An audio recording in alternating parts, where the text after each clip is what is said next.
In this video, we're going to look at how integers and exponents behave together. So with these, it's the placement of those parentheses and the placement of the negative sign that's really, really important and can alter your answer.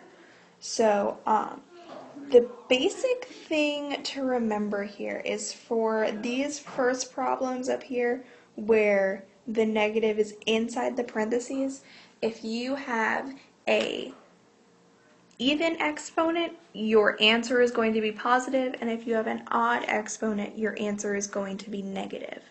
So this first one, we have -4 in parentheses, and that -4 is squared. So that -4 squared is the same thing as saying -4 times -4. And we know that 4 times 4 is 16, and those double negatives cancel out. So that answer is positive. So this answer up here, -4 squared is 16. If we look at this one below it though, and we have negative parentheses 4 parentheses squared, that negative on the outside there is super important. That means that this exponent only applies to the 4, it doesn't apply to the negative. So -4 squared, you can also write that as -4 times 4, which is -16. So do you see how that placement really makes a difference there in determining your answer? So now if we go over to this side where we have an odd exponent, we're looking at -3 in parentheses cubed.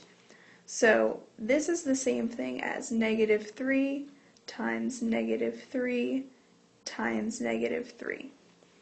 So these two, 3 times 3 is 9, and because we have two negatives, they cancel out, and that's still multiplied by another -3. So this is 9 times 3 is 27, but that 3 is negative, so the negative stays there. So up here, -3 cubed is -27.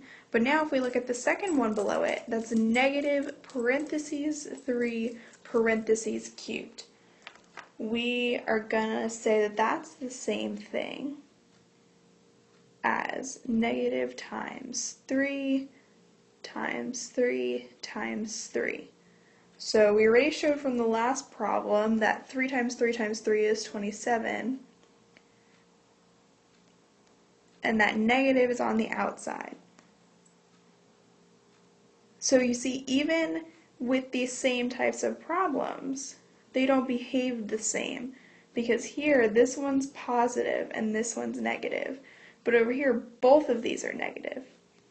So you gotta be really careful and make sure that you don't miss on those signs or anything. So if it helps, definitely write it out like this. So you have your negative here, write out all the numbers, and then do the math and see how it ends up.